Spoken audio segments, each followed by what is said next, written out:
Many people experience unexplainable things, and some of us don't. I want to change that.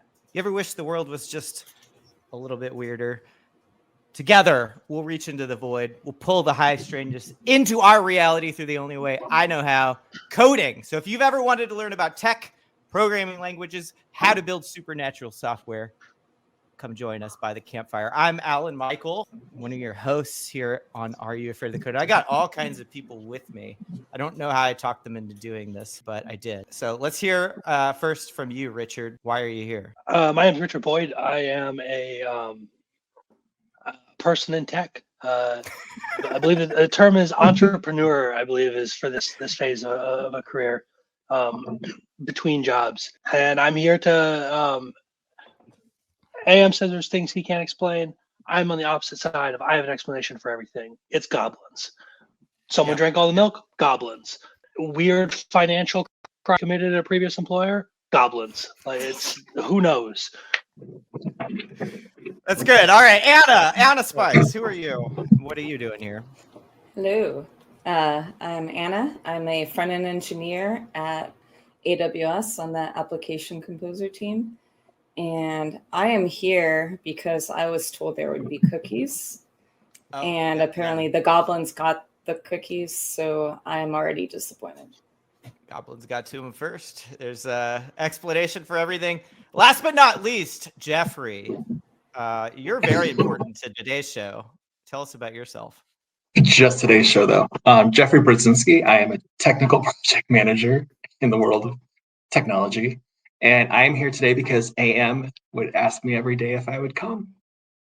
Also, I have I've been doing ghost hunting and studying the occult since I was in high school. So since this is a paranormal, supernatural show, first off, are you into this? Is this something that you're interested in? Did you just show up for me? And if so, thank you. That's very kind of you. But are you, I mean, I'm looking behind Anna. She's got a I want to believe poster. That's got to be something there, right? Jeffrey, let's start with you since I think you've got the deepest background of all of us. I grew up in a haunted house, and we moved in there when I was in second grade, and my entire family we're very like show me, very, how does it work? Let's figure it out. I think that's why I like project management, because you get to break down everything. But things would happen, things would appear, you'd hear voices, and it was just very scary. Okay. Yeah. Wow. My mom still lives there, and she's just happy as she can be. But living at peace with the ghosts. Right. So whenever I go visit her, I just get a hotel room. I'm done being grabbed and appeared to. And you could say that she's turned her haunted house into a haunted home. Mm-hmm. Okay. There you go. Anna, what about you? I mean, you've got a poster back there. Is it just for show? I do. I mean, no, I grew up on the X-Files. That was my jam as a kid. Though I was always more of a Scully than a Mulder. I wanted to believe, but I had that scientific little ghost in my head that was like, no, find the science, find the rational explanation for this. So yeah, I feel like I'm more in between Scully and Mulder these days, though. Okay, yeah. I mean, in the tech world, it is very easy to be a skeptic, I think. All right, Richard. Yeah, I mean, the first time I went to the ocean, like the tides come in, tides go out. Like no one could explain that. And ever since then, I'm like, it's got to be either goblins or the paranormal. And here I am. Like my mind is open to any explanation. So Jeffrey, it sounds like you are you're on the ghost side of things. Maybe are there other supernatural, paranormal kind of genres that you get into? Is it mainly just the ghost side? It's mostly the ghost side and the cryptids, which mean like paranormal creatures like Bigfoot, Nessie, stuff like that. My gateway. In the 5th grade, I made a pact with a group of friends that if I ever had the resources, we would go investigate Nessie. Haven't been. I have not upheld my pact. Maybe it sounds like you both need a higher Witcher, though.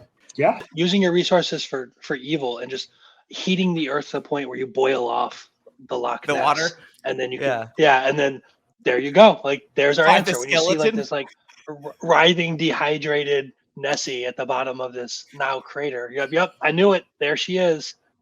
Wow, that's the entrepreneur in you speaking, Richard. You're more on the. Are you more of a ufologist?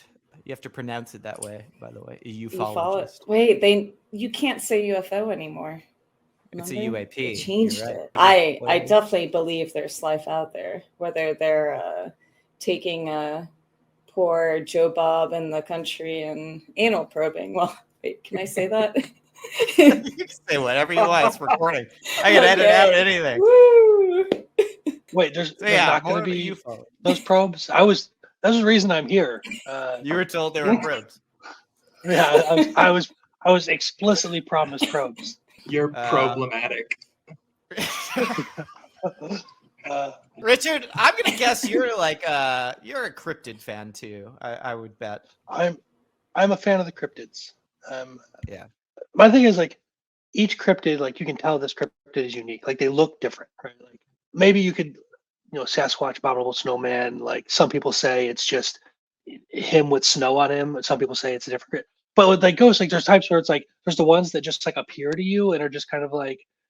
And I was hoping Jeffrey could answer this. Like, ooh, I'm sad. Like, help me resolve my issue so I can move on. And there's ones that like grab you, and like those could be the same. They could be different ghosts. Like I don't understand like what makes one like a grabber and one like a voyeur or one who exposes himself. Like what happens to these ghosts that make them into these different genres? Whereas like the cryptids, it's very clear what like the chupacabra has a very specific mission in this world, and there's no question about that.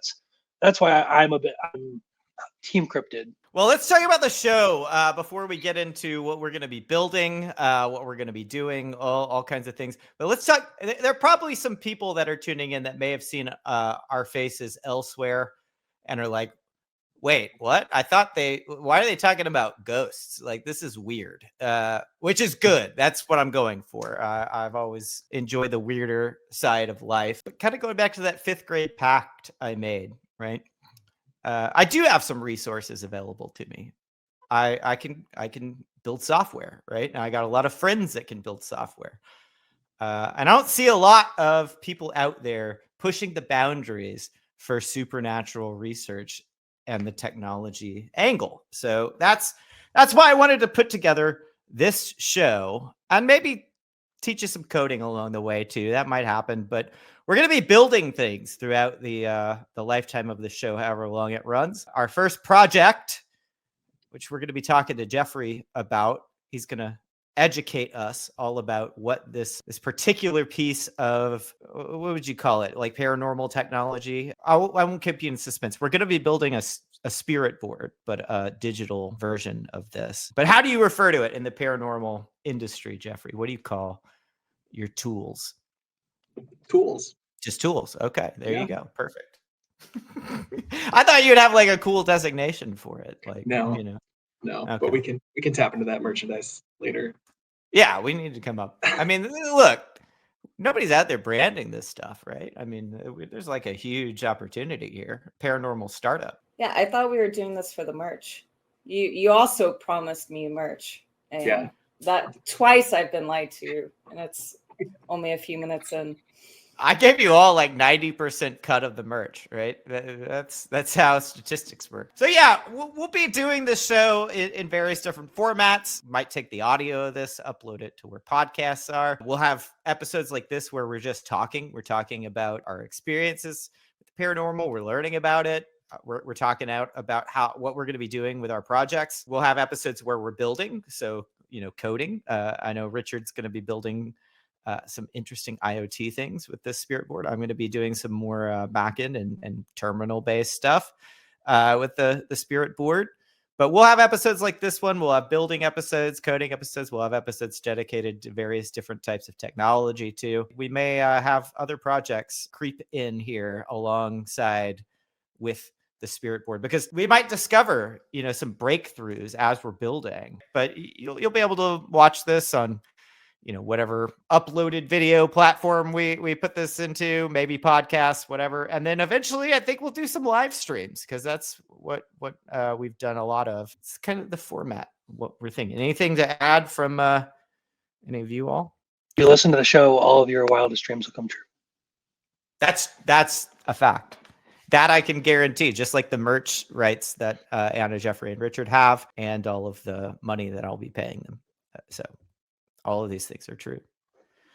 Okay. Should we like preemptively insert throws to ads so that we can monetize this later? Be like, now a message from our sponsors, and then like pretend to come back so we know exactly where to splice in the ads. Let's pause right here. We're gonna take a quick break, hear from one of our sponsors, but we will be right back. And we're back. The sponsor is a ghost. Yeah, if you're a ghost out there and you want to, get an ad out, if you're looking for some unfinished business to be settled and you need help, we've got spots available on our sponsorship. We can get your message out. If you're a ghost and you just need some help, let us know. Our first project, it's going to be a spirit board. We'll be looking at a few things here. I'm going to be more concerned with kind of the protocols, maybe the back end side of the house when it comes to communicating with ghosts. Anna, you're a UX expert. You deal in the front end a lot. Maybe we can consider some things as we're talking through and learning from Jeffrey tonight about human spirit computer interaction. Wouldn't it be then SX, spirit experience? But I'm thinking you could write like the handbook like Apple did for the human computer interaction, right? But you could do it for the spirit world. A big opportunity here. And then Richard, you're a hardware guy, I think, aren't you? Yeah, no. What are your skill sets actually, Richard? When I think about it. That's a tough one. Tell me about yourself. I'm a bit of a tinkerer, a little jack of all trades. But you build like physical things.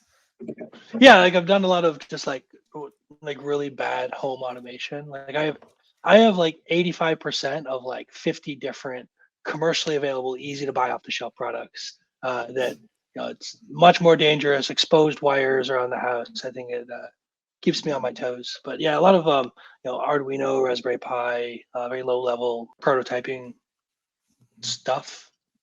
That bodes really well for you actually finishing this project then. You'll get to 85%. Yes. That's great. It's going to be hard to sell this because you're going to be working on like the actual physical implementation of the board where we're going to make it move with technology, right?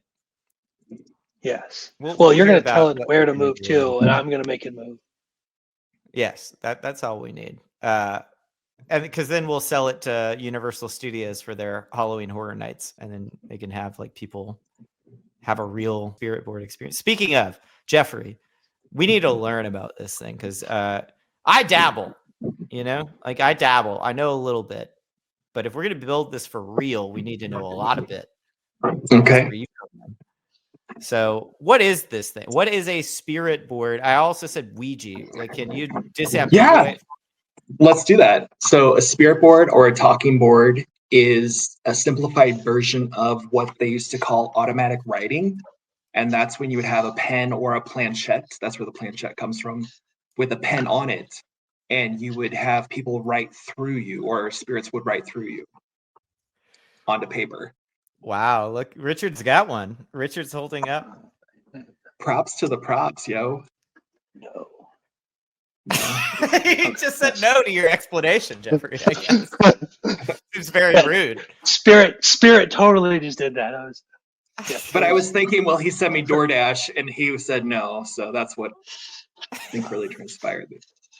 Yeah. So people used to do this without a board. Correct. And so this is more of the simplified version, like a calculator come along. If you're not going to do longhand math, or you're not going to do the automatic writing, which does date back to the Song Dynasty in China that ended in like 1216, I think. Wow. So people have been doing automatic writing for a long time. And we have to talk about spiritualism to know more about the Ouija board, because that was the craze in the United States. Yeah, like the late early 1900s, right? Before the T-Swift, people were spiritualizing. Yeah. So when you say automatic writing, is this like the medium would be in some kind of a trance and like a spirit would write through their hand, or is this like Correct. I'm just picturing like an old like ticker tape Morse code thing, like automatic writing. I'm just trying to understand what you mean by automatic writing. Correct. You'd have a pen in your hand, or you'd have a planchette with a pen at the end. So you just put your hand on it, and the spirits would write through you. You'd be unconscious to what was happening, and then you could look down at the paper. With English letter, well, whatever language letters the person's writing in, right? Like it's not some sort of script language or anything. It's just regular human languages. Yeah. Right. And that's another interesting fact, that sometimes people that were doing the spirit writing would write in a different look or cursive or another style that was unknown to them unconsciously. I've experienced that before. Like I'll write something and not realize I've written it, and I'll look at it and be like, this looks like chicken scratch. And I realize now that I was embodied by the spirit of a chicken.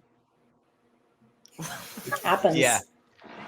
I feel like the nightmare scenario would be, I think I'm coding along in JavaScript and then suddenly it's Java. It's all Perl. That's the ghost. Ooh, it's all Perl. Oof. Yeah, do you have to take an Ambien to be able to write with the automatic writing, Jeffrey? Does that help with the Ambien help, or would it? I haven't done the automatic writing.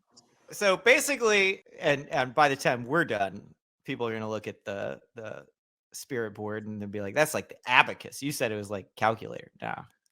No, you haven't seen the calculator yet. That's the abacus of so you had it's like democratizing being able to speak to the spirit world, right? You no longer, do you still need a medium to actually use the spirit board? No, that's the beauty of it.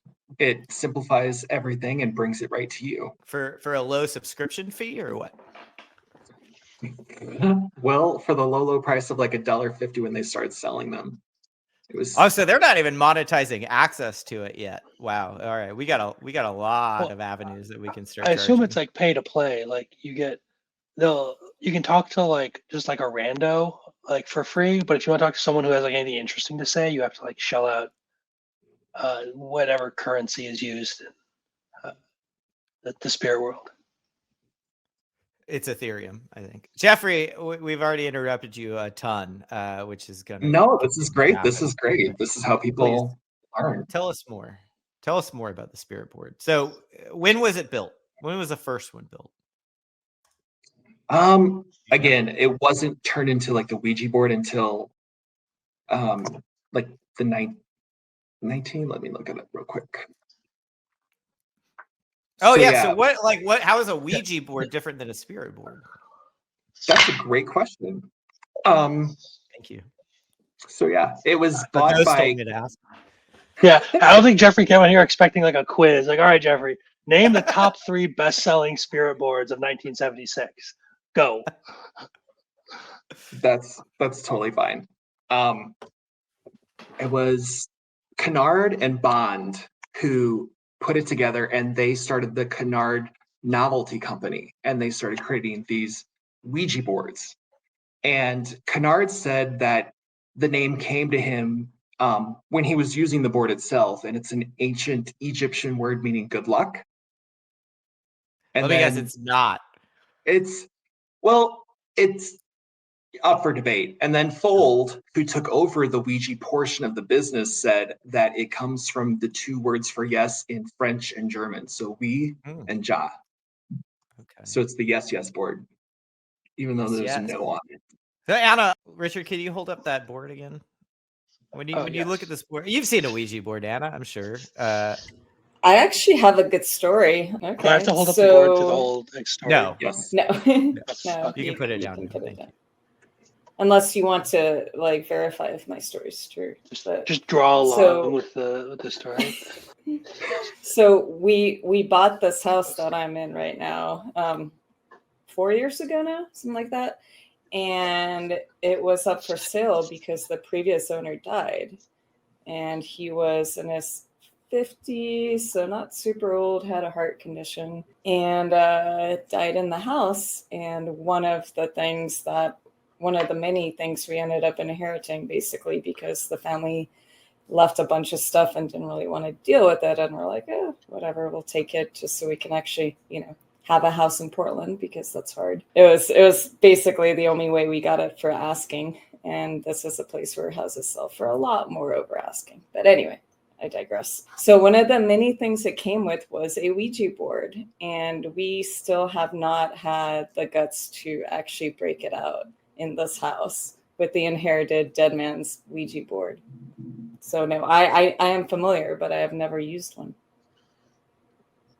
I have not either. I grew up going to Catholic school, and so I was told if you use one of these things, you're opening yourself up to possession. That all comes Which is- from. Go ahead.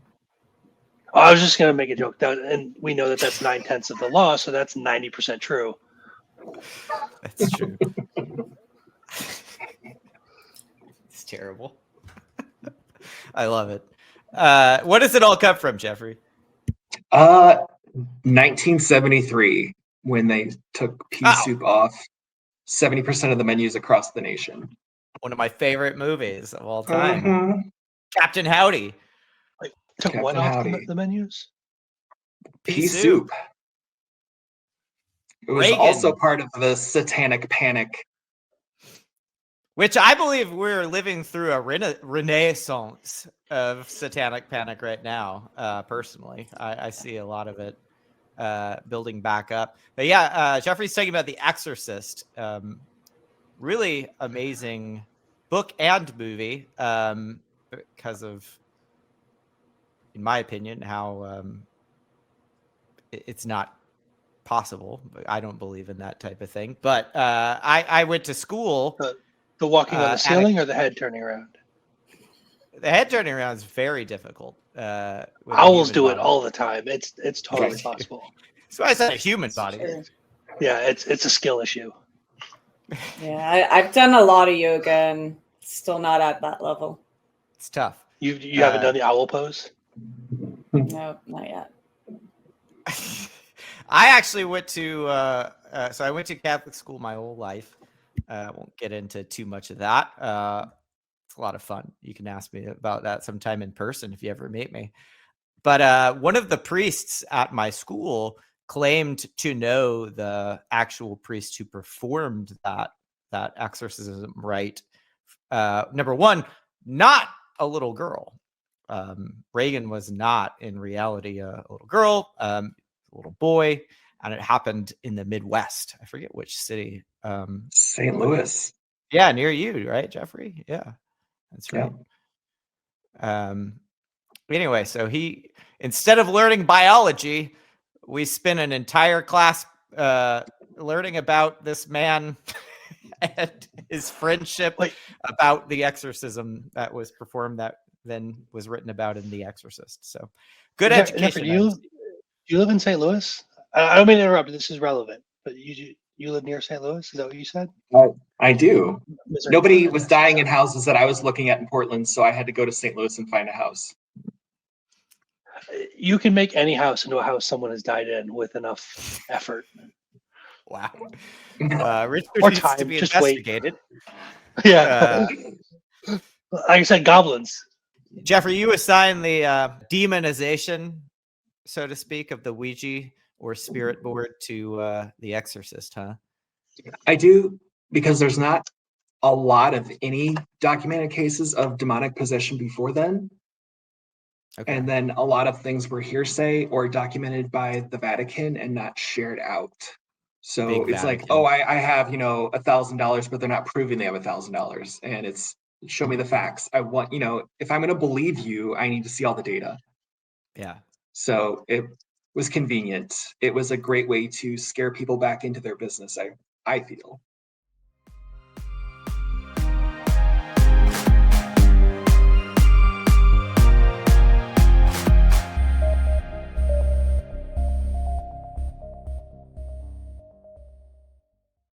Like I said, I dabble, and so I've got a lot of bad information, mostly because I watched that guy who yells at the ghosts.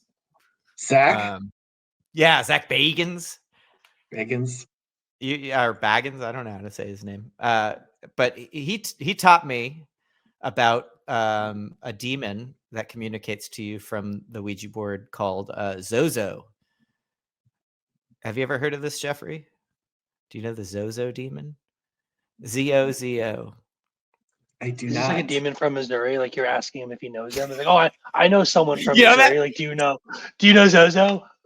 Hey, you know I Zozo? think he's in the Ozarks. Yeah, he's a little further south. Apparently, the board just goes nuts and like goes back between Z and O, Z and O, Z and O. Ozarks, correct. The Ozarks. Something interesting about the board, and I don't know, I mean, I can share some studies that researchers have recently done about it. So in 2011, these 3 researchers were having a Halloween party and had a lot of students come in, their grad students, assistant students. Many were from out of the country, and they all started playing with the board. The doctors and the researchers were just watching the students play with the board, and they're like, where'd the batteries go? And they're like, no batteries, just touch it, ask questions. And left these students alone in the basement for probably 2 hours, went back and checked on them, and they're still having a blast, but they're freaked out at all these things happening. And they went on, like after, their hangovers had resided after Halloween, they started looking at the unconscious muscle. I think it's a ideomotor response. And what it is saying is, the answer, but when you touch the planchette, some other part of your brain's taking over and giving you the answer. Similar to like when you would take standardized testing and they're like, if you don't know the answer, put your pencil in the other hand, and maybe the other half of your brain remembered the answer. Oh, but interesting. You probably can't get the a left Ouija half of board my into body the... failed that test. I wonder if that works on leak code. Right? Yeah, You just switch your ID to light mode if you don't know what to do. type like this. Yes. I hear that if you ask it questions that you don't have the answer to, it goes quiet, or nobody in the room or nobody touching the planchette has the answer to, kind of goes quiet. And a lot of times you're moving it, right? Like that's what everybody says. Like, even if you think you're not moving it, just by putting your hand down on it, you're moving it. So maybe it's less a tool of talking to ghosts and more a tool of delving into your psyche. Right. It's a mental wellness tool. Like, really, why do I really hate wearing green? Like, is it covered under like health insurance? It isn't. Oh. Blue Cross Blue Shield says no. I've already tried. Do you see a lot of did you as you were preparing for the episode, Jeffrey, you see any like fraud cases? People using this for mischief? I mean, there's a lot of lies and a lot of 1980s hearsay urban legends that have stemmed from the board, but spiritualism as a whole was a lot of fraud. So spiritualism is like the automatic writing, seances, seance, seance ladies. Yeah, from Houston, Texas. She had a hit. Anna and I grew up. She was at the Super Bowl. Oh yeah. Okay. She's got some great hits. And like turntables, like everybody would sit at the table and it would move, and it was again one of those unconscious movings. But everybody's like, "Oh, I'm not doing it." The more people would focus on not doing it, the more it would shake. You sure there wasn't just a DJ?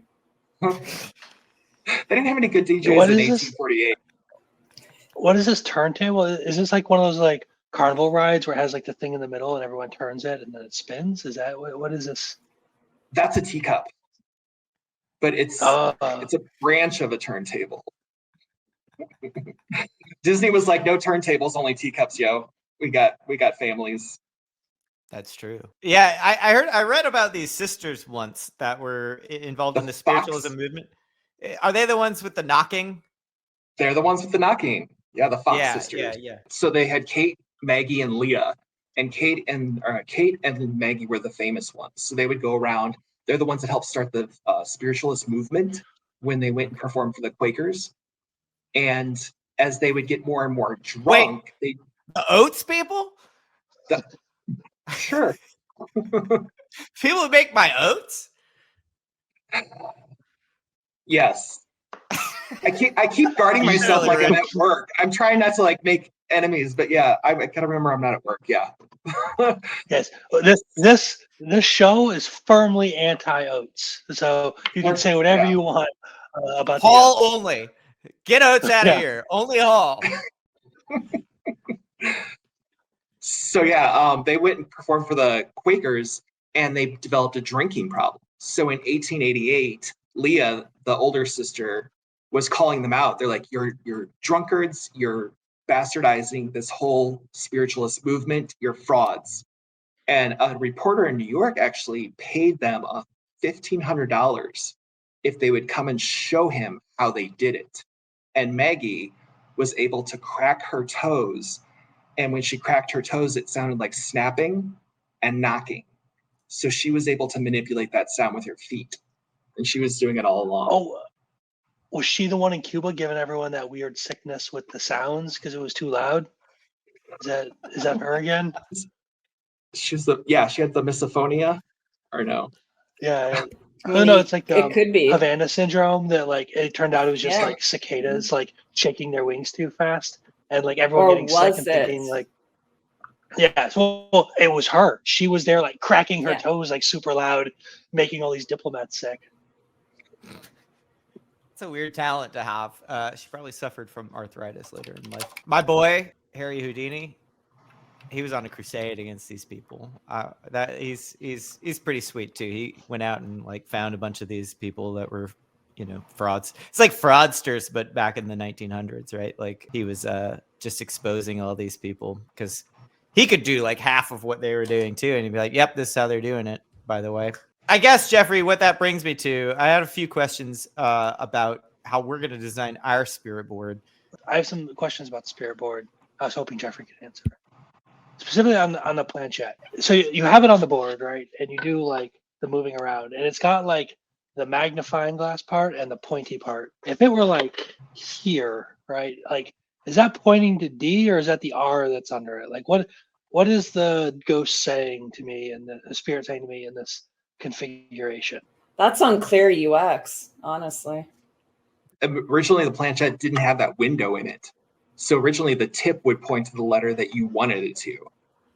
But like any project, when you open a Ouija session, you can say the tip is the letter or Just cover the tip. letter with this magnifying glass. You make the rules when you start your session. Okay. And then my other question is, so it's not just like a regular like piece of glass. Like you can see like there's some like magnification to it, which I assume is because like the average person who dies is old and they have bad eyesight, so they need to The magnify older to demographic. like read, to read the letters. Like there's like a focal length for a magnifying glass. I'm running out of hands here. I need a cryptid with more arms to help me. So there's like a focal length for a magnifying glass that like, is there like there's like feet under this that like have it elevated off the board a little bit, which big Ouija will tell you it's to help it slide, but I think it's to like hold it off to like get it closer to its right focal length to like focus whatever energy is going through there. Is that, how do I know how thick to make these things, little feet? I don't know if y'all can see those that hold it off there. Is there like a formula for that, or is that like adjustable based on the type of spirit you want to talk to? Do they have an ISO standard for their? Yeah, right. Is this like, oh, I want like a grabby ghost, so I gotta like put on my like grabby ghost feet, or versus like a flasher ghost. I'm starting to learn that the spirit board design is pretty loosey goosey with their standards. They're just coming in here and like, yeah, you use the point or the magnifying glass. Who cares? Yeah, it's like the iPhone. They just change it just a little bit and try and resell it. Bifocally. I mean, are we gonna support USB-C connections on our Ouija board? Oh, well, yeah, I was gonna use the universal spirit bus.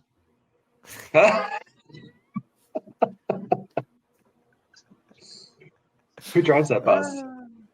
Wow. Could we go back to my question, Jeffrey? Does this thing actually do anything? Does it work? Like, is it just made up? I think it does work. I think it's a tool and dependent on what you're trying to accomplish. If you're just trying to get it to move on its own, it's probably not going to work unless you're in a very super haunted setting. Yeah. I do think it works for other things. A lot of people use it as a writing tool to remove writer's block. They'll just put their hand on it and they just can look at the letters and see what speaks to them. A lot of poets use it to see what they're going to start their line with. Do they have to attribute the work then to whatever Yes. spirit they? Yeah, what's the MLA format for a Ouija board? I think Sylvia Plath had to like come forward and say that she used it too much. You know, where do Oh the? no, I know, I've heard about this. I've seen so many books talk about their ghostwriters. I didn't know it was a Ouija board. Like I thought it was like Wow. another person. I had a few questions from the communication standpoint. First of all, like, why are spirits attracted to this thing? The spirit board is a way that people use to communicate to spirits, right? Communication is a very important part in computing. So without networking, you can't really build things like the internet. There's no real internet for the dead, but the spirit board seems to be a way to tap in. What's unique about it though? Like, why are the spirits drawn to this board? Do you know any of this, Jeffrey? I think they're drawn to the person using the board. Ah, so it's not the board at all. But then why couldn't they just communicate to me like through other things? Like why am I not just writing notes all the time with dead people? A lot of schools of thought say that spirits take a lot of energy to interact. It's easier when there's an electrified atmosphere. Okay. So usually lightning storms is a good time. Also, you're focused. You're paying attention to just the board, so it's a good way to clear the room and focus on one thing. And if somebody's there, they can talk to you. A lot of ghost hunters also use EVP, which I think you should also create. We talked about that off camera. Yeah, I do want to create like an EVP device. Let's say it's a slow night, you know, and you're sitting around with your paranormal investigators and you're not getting anything. Wouldn't it be great if there was just an app that would, insert EVP for you, and then you'd be like, "Oh my God, look what I got!" So to commit fraud, ghost fraud. But could you do the opposite of EVP to talk to the ghost, right? Because EVP like lets them talk to you through this like recording equipment. Could you? But you're talking to him. You ask him questions, Richard. Like you say, "Who's with me here?" And then you have to wait, and then turn the recorder off and go back and listen to your own voice, which is the most torture. Hearing That's why I yourself. don't EVP. Yeah. Don't send me But this. I feel like you're recorded. Well, no, but then the EVP appears on the recording, answering your question. So like, "Who's here with me now?" And then you'll hear like some kind of voice that wasn't there. But you're gonna get. present. But you're just gonna like piss off the ghost, right? Like it'd be like when you text me and I reply with like a voice memo, and then you text me to reply to that. Like make it very clear you want to have this conversation via text, and I keep replying via voice memo instead of text. This is like the spiritual equivalent of that. Of like it's very clearly saying I prefer this mode of communication, and you're like, no, bro, I'm just gonna yell into this dark room. Yeah, that's what I'm trying to get at. Actually, look, I built a prototype already, kind of little CLI tool, and it doesn't work. It doesn't work at all. I've got a theory because of the way computers work, right? Computer is, for the most part, most computers, not every computer, but most computers are deterministic, or most programs on a computer are deterministic, meaning they produce the same thing every single time that you run it. Because if they don't, then none of your stuff works, right? Like if you opened your email every day and something was completely different, you just got Richard's email instead of your email, or you open it the day after that and now I've got Anna's email. That would be terrible, right? You wouldn't want that. It's deterministic. It needs to work the same way every day you open your email. I don't think that's a good environment for a ghost.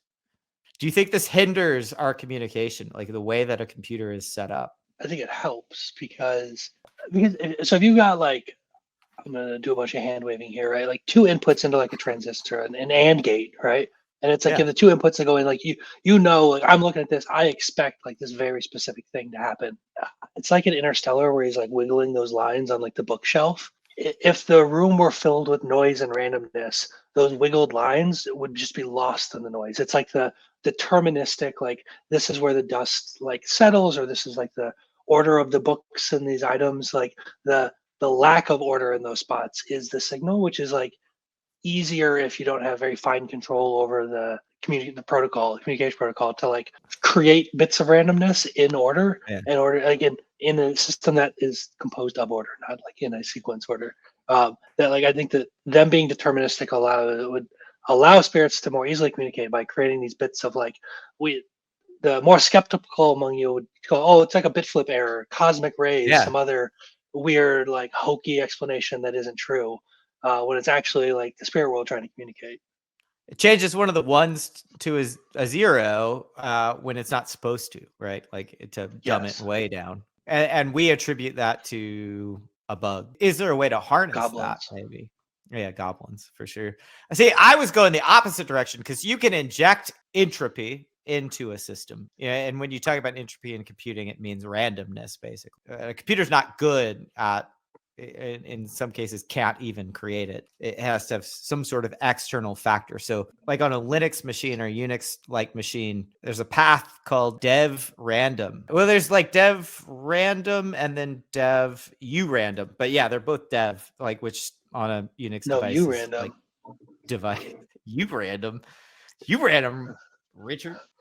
I love all the dev. Like dev null is my favorite feature of Unix. To me, that's what the afterlife is. Like when I think about the afterlife, it's dev null. Like we just get sent to dev null. Our bits are still purged from memory.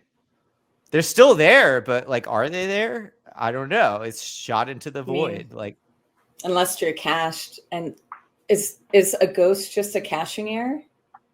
You never cleared That's your purgatory. cache. I don't know. Introducing randomness into your program, would that allow? So, Richard, you sound like you're on the camp of no, like you need to keep your program deterministic. But if you were able to harness entropy, would that allow a spirit into there to say like, oh, this is where I can tap in. Like this is random. This is chaos. Like I can use this energy here. I think randomness would actually maybe help with the spirit communication, but actually it doesn't. I already know. I can show you real quick. So I started building a little demo here, little spirit board CLI. Your conclusive proof that ghosts don't exist. Yeah, this is it. Sorry, Jeffrey, you're out of a job. No paranormal. So I'm using Go, and if you want to see me build this out, I'll do this in another video. So this is the coding aspect. Here you go. Look, I made a board. Right, here's our board. Jeffrey, you didn't cover this, but you told me this off camera too. You said it's very important when you open a session to say hello, and then to close a session to say goodbye. Right. Right. Like you have to open the session. Nobody will talk to you if you don't say hello, right? I think people will start talking, but I feel like people won't stop talking if you don't acknowledge that it's over. Okay, so the hello is not as important. The goodbye is definitely important. Yeah. Yeah, it's like we're done talking. Yeah, you're gonna end up with like a spiritual memory leak if you don't say goodbye. So if I just say hi, nothing happens. If I say hello, starting the session, opening, and then I can ask a question. Who are you? Well, we're visited by Uzurif. Oh yeah, that's Zozo from Zozarks. That is Zozo, isn't it? I got a few theories on this. Again, this is all random, right? I'm literally using the crypto rand library, which in my coding video we'll cover. Oh, Richard. This is a very, very common mistake people make. It's very when communicating with you want the math rand. No, it's think about all the people who've ever lived, right? Yeah, and then all the people who've ever died, right? How many of those spoke most English? of them speak English? Yeah, exactly, right. So you're asking a question in English, and it's like, I don't know, like I don't know ASCII, like the fuck. I died in like 1222 BC. Like the fuck is this supposed to mean? So that's why like it appears like gibberish because this dude's speaking to you in like Aramaic or whatever I don't know, whatever language is popular in 1222 BC. And so it looks random to you, but it's I don't know. Did you try doing like the bit encoding of this and then running it through a bunch of like ancient dead languages and maybe some probability distribution over all the people who've died? I might be talking to Zool. Gozer the Gozerian. Who knows? I had a theory.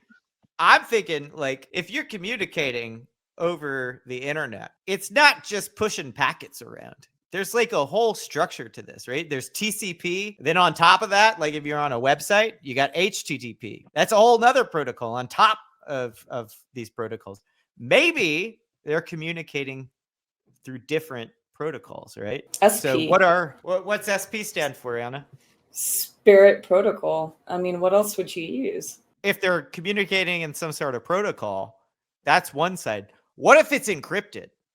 What if they're using TLS? Like if their form of encryption is on here, then we'll never understand it because we got to get there. We got to like do a whole TLS handshake with them, get like a public key from them. We may never figure this out. If they have the ability to like send you a public key, then like they can just send you like the information, right? Like this is, I feel like they're required to communicate not encrypted.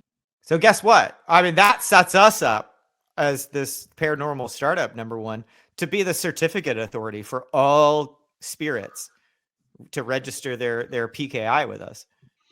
RSA, the Registered Spirit Authority. Well, there's already an RSA, but I like where your head's at. So I closed my session. I said goodbye. I also built into this little demo. If I do a signal interrupt, it will automatically say goodbye too. So that way, no matter what happens, as soon as this shuts down, it's always going to say goodbyes. I took that to heart, Jeffrey. I took that advice to heart. Good. Your chime would be ringing at 3 a.m.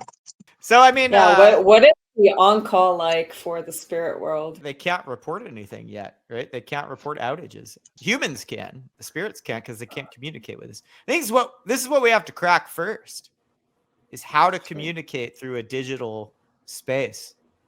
Well, in this case, actually, do we even want to? I mean, do you really Yes. want to get tickets from a bunch of ghosts? My backlog is already pretty full. I don't know. I don't know if I'm on board anymore.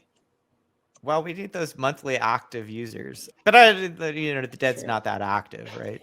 So we'll have to come up with a different measurement for them. Yeah. So clearly the randomness isn't working.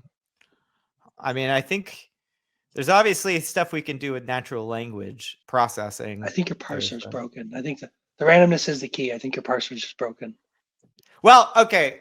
Another project. This is a long-term project, and this one I'm really, really excited about. I really think we should do this. So to harness randomness, right? So that dev random input on a Unix system I was talking about, it samples keystrokes, time. It basically uses a timestamp for interrupts on processes, just all the randomness that's happening on a computer. It will sample the time when those things are happening, and then it generates seed numbers to create randomness off of that. Other companies like Cloudflare, I believe, was who did this. They have like lava lamps or fish bowls where they have cameras tracking the movements of these things, and that can act as the input to generate random numbers. Like, what are the dimensions of where the lava bubble is, at this point in time? What I want to do is I want to put a bunch of sensors in haunted locations all over the world. And basically you generate a 0 if there's no haunting happening at that point when you sample it, or a 1 if there is a haunting. So we can create the world's first like entropy generator that's coming from the energy that these spirits are like throwing out into the world. Maybe that will like create the randomness they need to communicate. Well, you're in the right place. I mean, you're an hour or so north of San Antonio, which is the most haunted city in America. Is it really? So it is. It is indeed. That I'm seems like a pretty sure- dubious title. I was told by my husband, who is from San Antonio, therefore it must be true. Okay. This is like everyone who's like, oh, FANG should have an extra acronym, and it's always just like the company that they work for. It's like, no, bro. The city that I grew up in is the most haunted city in America. We had this dude who like killed himself, and like if you look at his house in the window at night, you can like see him. Hey, I'll find you an article. I'm pretty sure it's true. It's like 13 listeners just screaming in their car that we were wrong. Wow, if we get 13 All listeners, 13. if we Yeah, get all of our 13, I'll be listeners. happy. That's amazing. Right? Like 2 Half of of them will them be my dead. mom. Actually, Uh, if you think your city is more haunted, leave us a review on Apple Podcasts and also leave a comment on this video.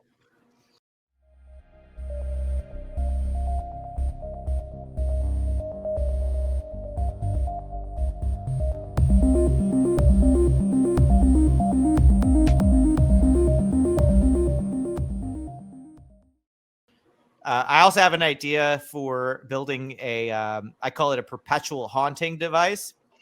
It's going to need you on this, Richard, because it's an IoT device. And I believe when we talked about it last, you actually added a wearable to it too. Do you want to describe it? Yeah. Do you know what I'm talking about? You remember this?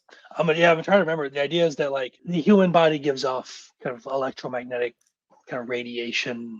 Well, yeah, I mean your body, like as you go through this world, like you give off some EM radiation, like just you can call it what you will, your psyche, your spirit, your soul, metabolism, like whatever it is that causes this. And like if you record enough of that, you can have like a fingerprint for like this is the mathematical model, the description of the electromagnetic field that say AM produces, you know, from whatever this thing Can't was. replicate mine. And if It's not possible. Yeah, Can't well, replicate it.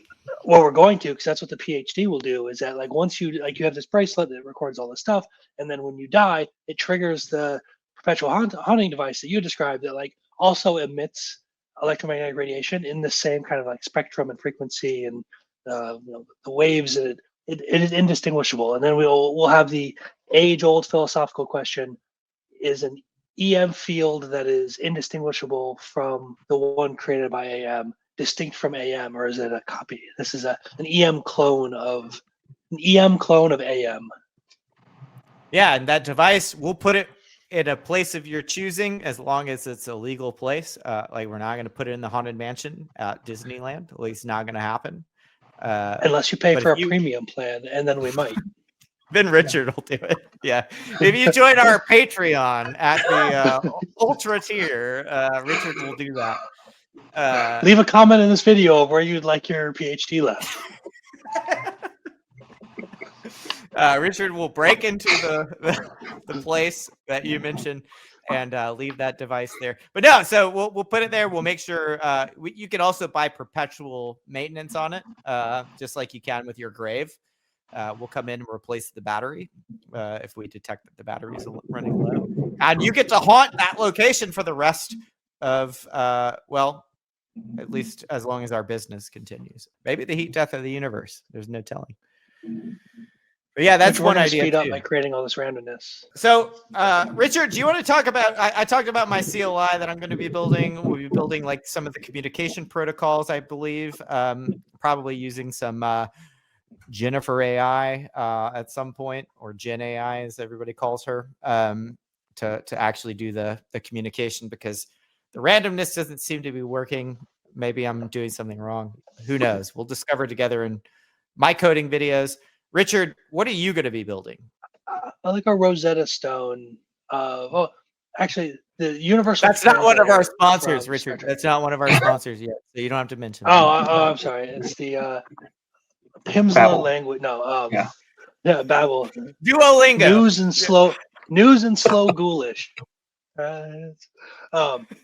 So my theory is that like ghost spirits operate on a much different timeline than we do, right? Like we've got 75 years on this planet, and like the Ents from Lord of the Rings, like they talk very slow because they live on much longer horizons.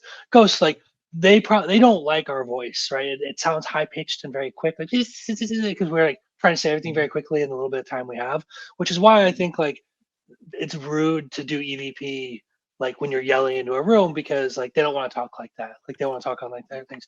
And I think the Ouija board is very similar in that like they've got like their nice kind of slow mechanism in which spirits prefer to communicate. So what I'll be working on is a mechanism that can take some of the data from the recordings from EVP and translate it into movements on the Ouija board to communicate what they're saying without having to go through this very harsh kind of human, physical, corporeal kind of speech process. And then the idea will be that you can physically move the planchette when it's kind of like your turn to like create messages, and it'll translate those into electromagnetic radiation that it will do like create EVP like audio to communicate back to them. So it's a translator between the different modes that the spirits prefer to communicate in. So the first step is to like get this Ouija board so that it can be moved automatically from inputs from an EVP recording. Magnets, right? How do they work? No, another thing, like that's what opens Nobody people up to the spiritual goblins. world. Right? If you get them Goblins. wet, they fall apart, though. Oh yeah, The magnets? That's, Yeah, I they heard stop that. working if you get them They wet. stop working. Don't make I heard elevators that. out of them. I thought they split in half and become two magnets. That's how magnets Nobody were made. knows. That's how you get more magnets. Yeah. Yeah, It's like the feeding them gremlin after of all midnight magnets. or Yeah. Yeah. You have a bunch of magnets moving the planchette around, huh? It could be magnets. It could be like physically like a servo. I think a Okay. lot of it depends. I'm gonna need some UX help because like it needs one like it needs to be automatically drivable by the system coming taking the outputs from like the EVP system, but also needs like you can't like force a servo when you want to talk back to it. Like that's where I need Anna's help with the UX of like how do I make a thing that's easy for like having these two ways of communicating without having two separate Ouija boards. You've already got the magnifying glass on there, which is good for accessibility, right? So, Yes, and for Sure. killing ants and creating more ant spirits. I mean, that was a question I wasn't gonna ask because I feel like it's a jerk question to ask. But like, why no dinosaur ghosts? How Well, do 'cause you don't speak know they're not dinosaur. there? Exactly. Like you might just not be able to communicate with Did them. you? Maybe Yeah. Did you try ask it to in find like those. in Triceratops? Did you go in a room like oh, and like expect an answer? Like you can't ask that question in English in a human language and expect a Triceratops to answer. I cannot wait to grab the audio from that and just use that everywhere. That's like the opening It's your audio. ringtone. Thank you for the early birthday present, Richard. The Triceratops mating call. Jeffrey, are there animal spirits out there, like animal ghosts? Yes. You ever run across this? Yes, We've run across a cat ghost. those would be the ones to have ghosts. If your animal bonded with you and was close to you, I feel like that spirit is likely to visit you as well. I've heard a lot of those kind of stories. People are like, I've never seen a person ghost, but I do think that my dog jumped on my bed last night that's been dead for 2 years. And it's heartwarming. And I is. like that for them. But yeah, we've had a I cat like ghost that. jump on our lap and like they do the biscuits. Making annoys biscuits. the Biscuits. hell out of me. Yes. Oh, Yes. It seems Please unfair comment that and- cats would have ghosts. They already have 9 lives. Like, why do they need an eternal one? Like, I don't know. Because they need to knock stuff off the shelf, as cats do. And that's probably like 90% of hauntings are just ghost cats knocking stuff off the shelf. I reckon so. So over the next few weeks, I'm going to be building a REST API that can feed Richard's spirit board. What do you call it? Automated spirit board? I mean, automatic writing is already a thing. Now you've got an automatic board. I'm going to feed Richard's board messages, and the board will spell out the message. I think that's going to be some of the first steps that we do. Well, I'm gonna rename It it needs to- because like Oh, go ahead. Ouija is like yes in French, and you said German. So Yes. mine will be no in the language. So it'll just be 9 board or like no 9 or like it'll be a no board. That is Yeah. on brand for you. Oh, so I think I had an idea for our user interface. If Okay. language is the problem and we have so many, potentially non-English speaking, non-literate ghosts to reach, why don't we just have an emoji board? So throw out the letters, replace those with emojis, and then see how the Hieroglyphics. ghosts are. Yeah, This is- exactly. This is like the Charlie Kelly from It's Always Sunny spirit board. Right. Can't read. Basically. Dislikes people's knees. Yeah. You have the denim chicken. Yeah. Milk steak. Okay. It'll be great. You gotta have milk steak. Okay. I like that idea actually. You could the problem is over the wire though, right? The emojis are Unicode characters, right? So like The ghosts won't be True. able to see the emoji. We can. We might need to go ASCII. Oh, like ASCII art. Yeah. Okay. But then you have to Interesting. communicate like the dimensions for it, because if it's like off by like a column or off by a column, it'll skew. Can ghosts parse JSON, Jeffrey? Are they able to parse? What data format are ghosts? CSV, Parquet, JSON? Like, what are they? All ghosts that have died after, I think, 2019 are JSON. They're all JSON. That's smart. Yeah. Not XML anymore. That's good, at least. So we don't have to build a soap service for them. That's nice. Do all rest. No, yeah, and anyone before like 1760 is not going to know what soap is either. That stinks.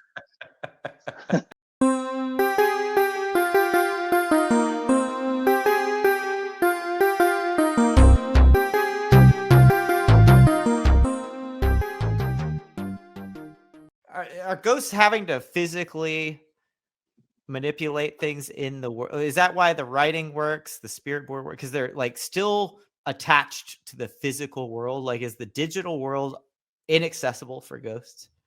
I would say that my experience is that the spirit knows what they knew. It's not like when you die, you learn HTML and all these other things, and it's like What else you're do you plugged do? into the matrix and you know kung fu. It's what you knew when you were alive. So I would say Okay. make it accessible, and I feel that people will talk to you, or ghosts will talk to you. Do they have continuing education after death? Like, can I leave Yeah, what open are they- an book on HTML and they can learn it? Like, what are they doing here? Because I feel like they're hanging. Like, yeah, they died not knowing JSON, but like someone else died knowing JSON, and like, are they on the same spiritual plane? Like, are they not talking to one another? Like, if I were going to spend all of eternity with like, I don't know, I assume that uh, my grandfather is hanging out with Henry Kissinger, right? So like, I assume that if I talk to him, he's going to learn about war crimes. Like, you know, if I try to talk to him through the Ouija board. But you're telling me that like he's just be the same loving grandfather I had because he's not going to be influenced by Henry Kissinger in the afterlife? I mean, he could probably be your conduit if you asked him. You could say, go ask Kissinger this. What's a conduit? Someone that can speak to the other ghosts who speaks to you, but they're your middleman or middle person. This is an ISP. This is like internet service provider.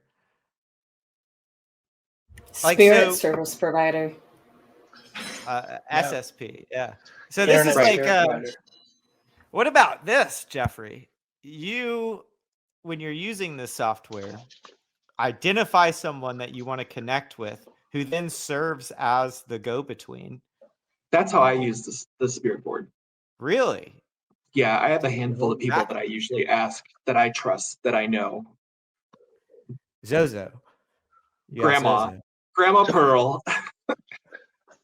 So when you use Spirit Board, like grandma comes to talk to you, and then you have to be Yeah, like, I "Hey, ask- grandma, can you go ask old Hank Kissinger about like how to drop defoliants on Vietnam?" And like, do they have to have had a connection in the living world, like to be like for him? That's to a great answer her? question, because old girl only spoke Norwegian, so I don't know Oh. if she could communicate with Henry. But that's a great question. Wow. We So, have to find okay. like Yeah, is there 6 degrees Hold of on. Henry Kissinger of like all the Hold dead on. people who've ever lived. We Can got to you take a find- break.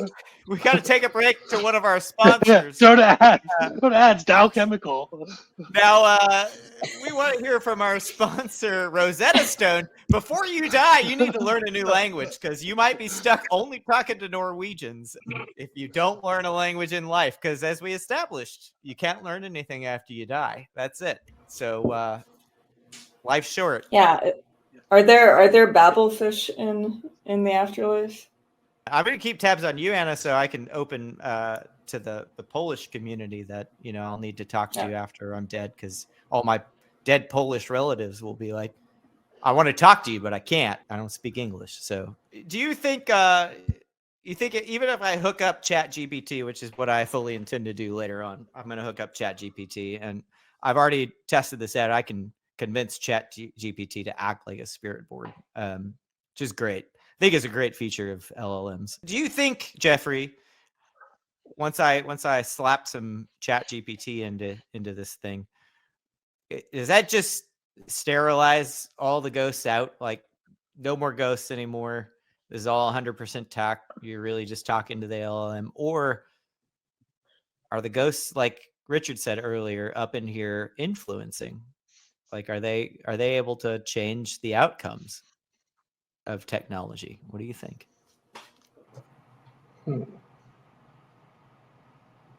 I have to It's see kind it. of like the flashlight, right? Like, have you ever done the flashlight thing in your paranormal investigation, where you unscrew the flashlight And if the like battery touches and it blinks, yeah, they can turn it off and on. The ghosts supposedly can turn it off and on since it's unscrewed. Only if they knew what a flashlight was before they died. Like if they're like Well, that's True. 1520s minor. I've seen Jack Osborne and Kelly Osborne do this, which, spoilers, Kelly Osborne is now apparently a medium, according to Chip Coffey, who is a famous medium. I was a medium in middle school, and now I'm an XL. What? Yeah, me too. Yeah, 2XL tall. Holler. Merch. Still a medium.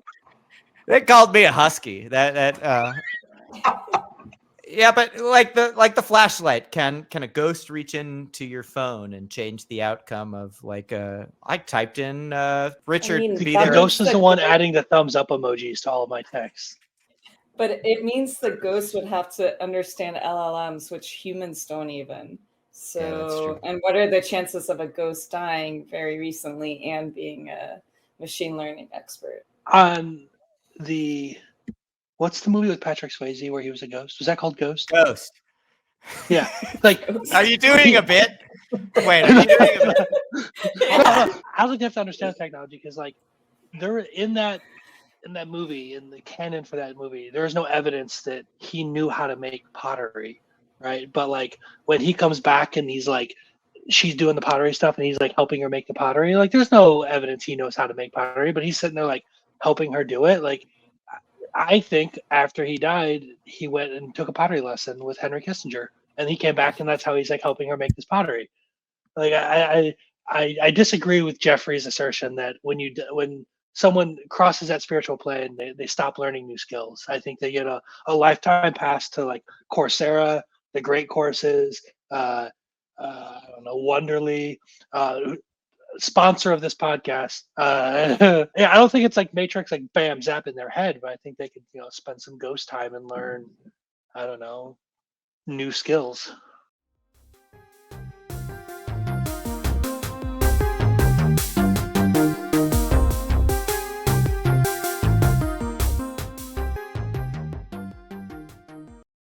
So to end this, I just want to say, if anybody has ideas of what they would like to be built, if you have a supernatural problem, if you have a paranormal problem, and you would like us to solve it with technology, let us know. We're Leave a open comment. to leave a comment wherever you are. We're open to building what you need. Jeffrey, do you have any words of advice for people who are new to the paranormal world? Like, how do they get started? How do they start investigating? How do they tap into this world more? There are heaps of communities that are local, I'm sure. I would say figure out what your comfort is. Don't just jump in. Don't follow what you see on TV. Just baby steps. Ease in. Just make TikTok. sure that it's yours. Yeah. Are you on Witch Talk, Jeffrey? Find an old abandoned warehouse and just kind of wander around in there late at night. Yeah. Jeffrey, are you on Witch Talk? I'm not. You should get on Witch Talk. I don't know anything about it. I just hear it. I've heard of it. It's a thing. Yeah, Witch Talk. The witches are all over TikTok. I did not know that. Yeah, absolutely. You can learn all kinds of stuff about witchcraft from Witch Talk. Richard's on Witch Talk.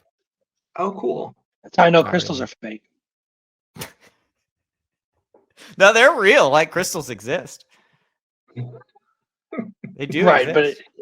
it I've being seen the 'em. one that brings you peace isn't true, especially if you use it to stab someone. For saying crystals aren't real. leave a comment about what crystal you would use to take Richard out. Okay, I think that's good advice, Jeffrey. Don't follow in the footsteps of Zach. Carve your own path. Yeah, don't antagonize. Just be cordial. Like, treat them how you would want to be treated. Okay. All right. Well, as I said earlier, stay tuned. We'll be having more videos like this one, more videos where we code, where we build the stuff that we're talking about in this episode, and more paranormal lessons with Jeffrey, because I got a lot to learn. Especially if I'm going to be running this entrepreneurial paranormal startup, which is an untapped market, if we're being honest. Yeah, what is this niche called? Paratechnology? What is this? Paratechnology sounds like military. We'll have to Parachute workshop. opening fast. There's probably military applications of this. Imagine if you had like a ghost army, like Aragorn. Like we could make some serious DARPA That'd be bucks pretty with sick. this. Richard, Yeah, you're no our more- liaison. No To more the sending our military. boys over there to die. We're gonna send last generation's boys over there to die. Well, not die. They Again. can't. Yeah, to undie. Yeah, Richard, you're our liaison to the DoD, I believe. Nice. Which we'll be getting into. Speaking of the DoD, disclose, cowards. That's my message to the DoD. We'll get into some. I know, Jeffrey, this isn't your wheelhouse, but don't worry. I can definitely carry us through some ufology. We might build some UFO tech. Might build some cryptid tech. But of course, Jeffrey, you'll be here to talk to us about it, even though it's not your strong. I have one question. So like a lot of times when the ghosts appear, they're like disembodied. They're kind of like floating. Would they qualify as like a UAP if they're like floating in your bedroom? It's I Ariel. mean, technically, that can be Yeah, anything you want it to be. Unidentified, because I don't know who this person Yeah. is. Ariel, Yeah. because like They're a in mermaid. there and phenomenal. Oh. It's phenomenal. Merman, Dad. Merman. All right. On that note, we'll see you next time on Are You Afraid of the Code? Bye. Bye. Bye. Bye.